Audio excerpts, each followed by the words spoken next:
Barayandayani, berjumpa lagi kita dalam materi ketiga, yaitu mengimani Allah Subhanahu wa taala melalui Asmaul Husna.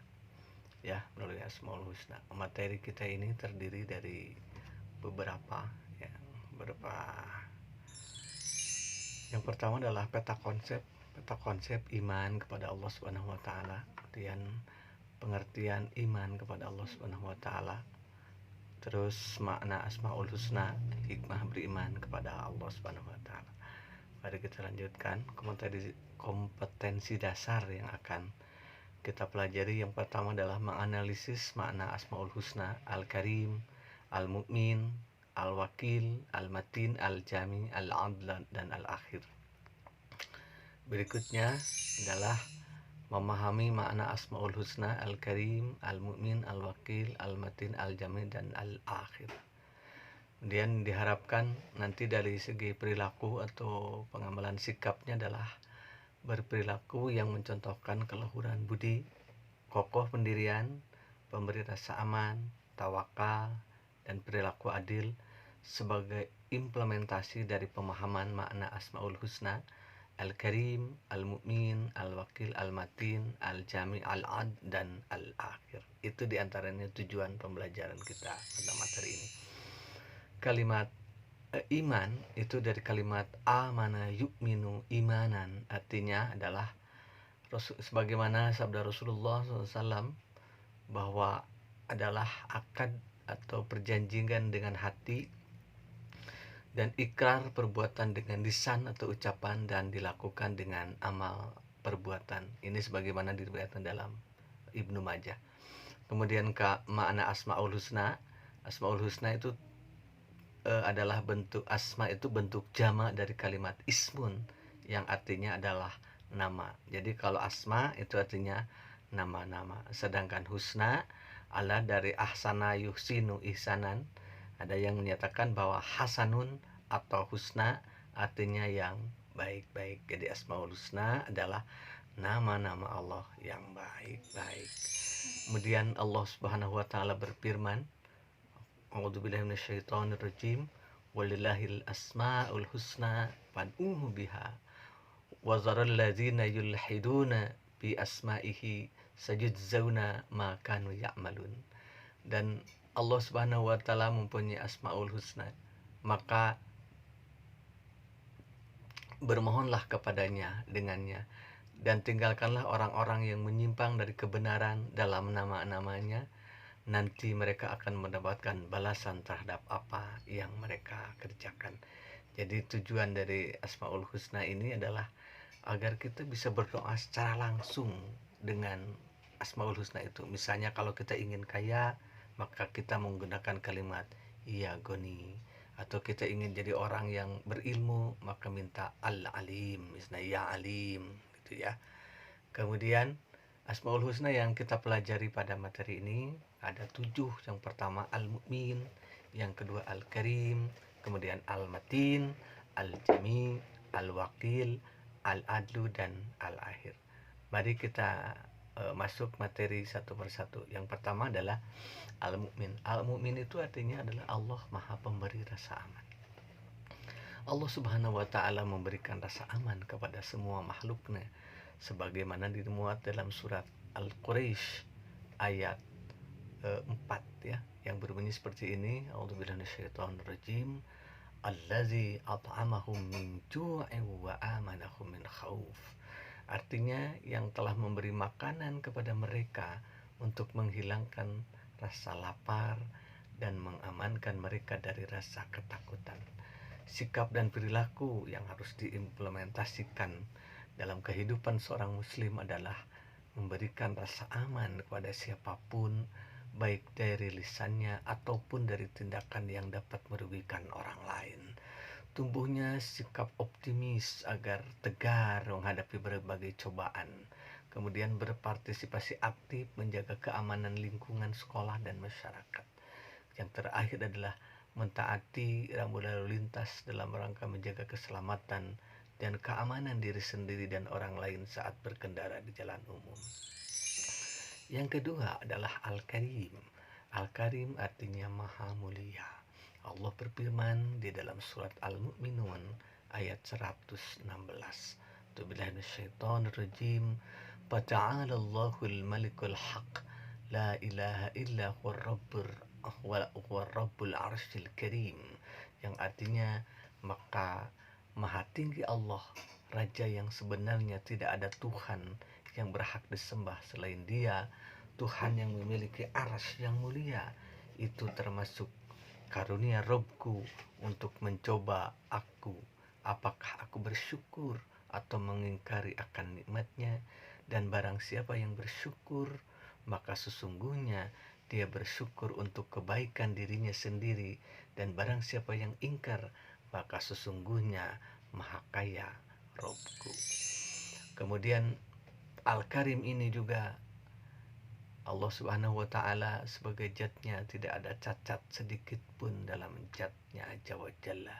Kemudian Allah Subhanahu wa Ta'ala sebagai yang maha mulia dalam segala sifatnya, tidak ada sifat negatif atau sifat jelek pada Allah Subhanahu wa Ta'ala.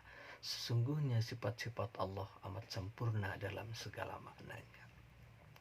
Allah Subhanahu wa Ta'ala atau Allah Azza wa Jalla yang maha mulia dalam segala perbuatannya, tidak ada cacat dalam perbuatan Allah Subhanahu wa Ta'ala. Sesungguhnya segala perbuatan Allah Azza wa Jalla penuh dengan berbagai hikmah yang luas. Berikutnya yang ketiga adalah Al-Wakil. Al-Wakil artinya maha mewakili atau maha penolong.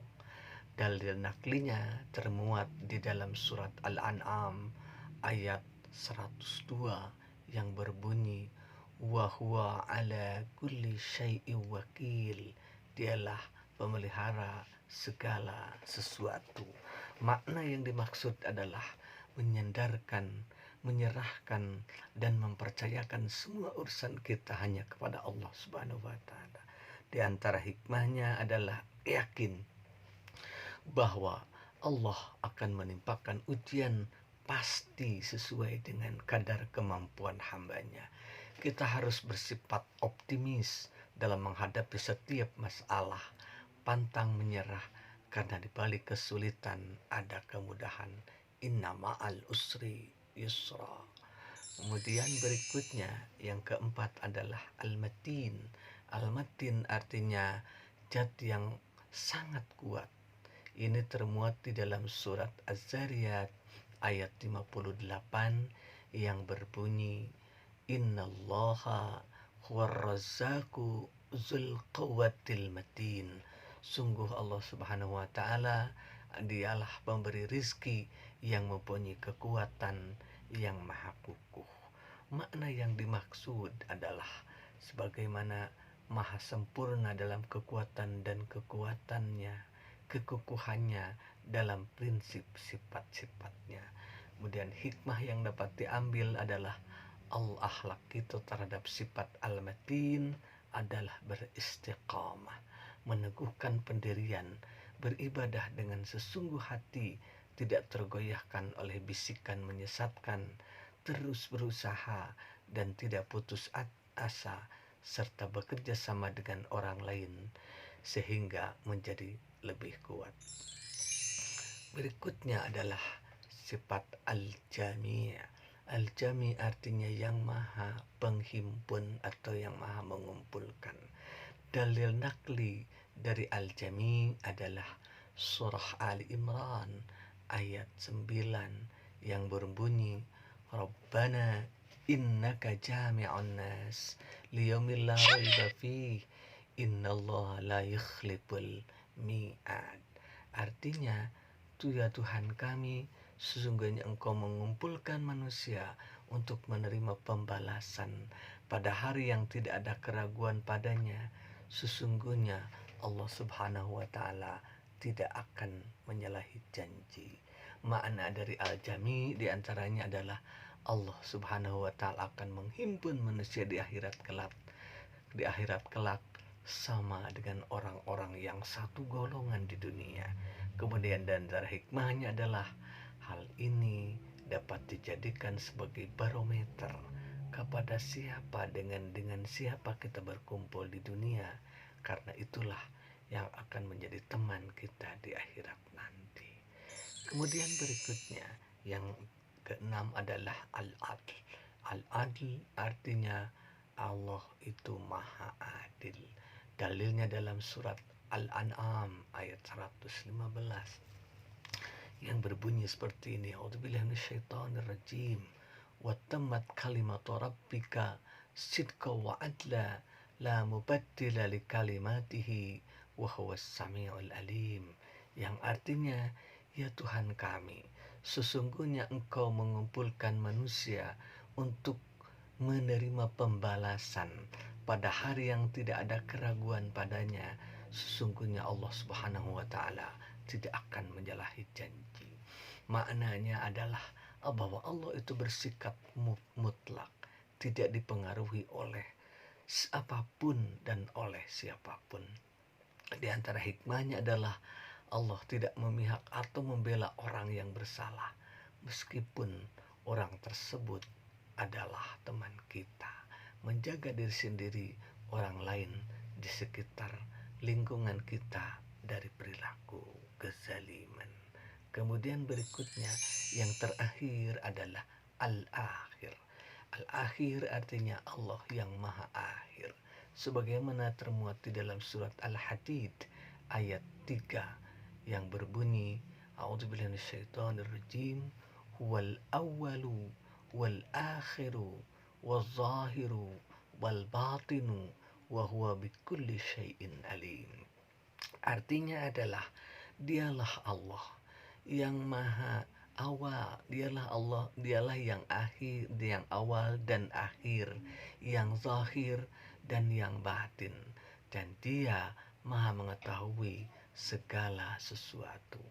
Di antara maknanya adalah dia maha kekal tatkala semua makhluk hancur, maha kekal dengan kekekalannya. Adapun kekekalan makhluknya adalah kekekalan yang terbatas atau fana atau nisbi, seperti hanya kekekalan surga, neraka, dan apa yang ada di dalamnya. Kemudian hikmah al-akhir adalah berarti zat yang maha akhir. Maha akhir di sini dapat diartikan bahwa Allah Subhanahu wa taala adalah zat yang paling kekal. Tidak ada sesuatu pun setelahnya. Tatkala semua makhluk bumi semuanya hancur lebur, Allah Subhanahu wa taala masih kekal dan abadi. Kemudian yang terakhir adalah apa hikmah setelah kita mempelajari Asmaul Husna ini. Di hikmah yang diantaranya adalah yang pertama, keimanan kepada Allah harus ditunjukkan dengan melaksanakan segala perintahnya, bukan hanya sebagai pengakuan palsu dan hanya sebagai lisan atau omong doang, no action, talking only. Kemudian yang kedua, Allah itu memiliki Asmaul Husna dan kita diperintah untuk berdoa dengannya. Maka pelajarilah 99 Asmaul Husna itu dan kita bisa berdoa menggunakan nama itu, meskipun yang kita pelajari di sini hanya 7 saja.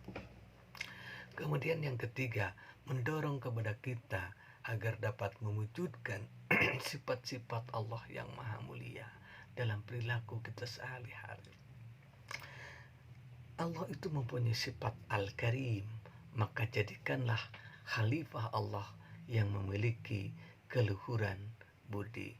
Kemudian berikutnya, Allah itu maha memberi keamanan atau Al-Mu'min, maka jadilah khalifah Allah yang dapat memberikan keamanan kepada makhluk yang lain.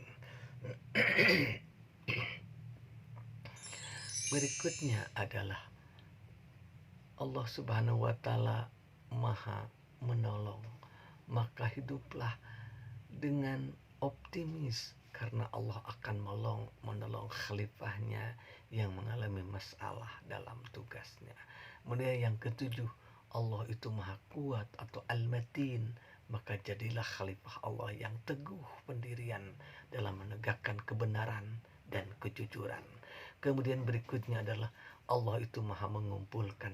Maka bersiaplah untuk berkumpul di padang mahsyar untuk mempertanggungjawabkan amanah Allah kepada kita sebagai khalifah di bumi.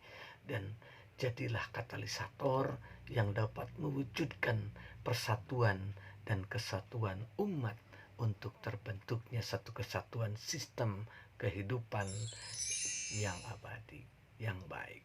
Kemudian berikutnya Allah itu memiliki sifat al-adlu atau adil. Jadilah khalifah yang yakin bahwa Allah Maha tahu apa yang kita butuhkan, sehingga kita menjadi manusia yang siap mendengar ujian syukur atau ujian sabar dari Allah Subhanahu wa taala. Yang terakhir adalah Allah Maha Akhir atau Al-Akhir. Jadilah khalifah yang siap bertanggung jawab terhadap apa yang kita lakukan dalam menjalani tugas sebagai khalifah ini.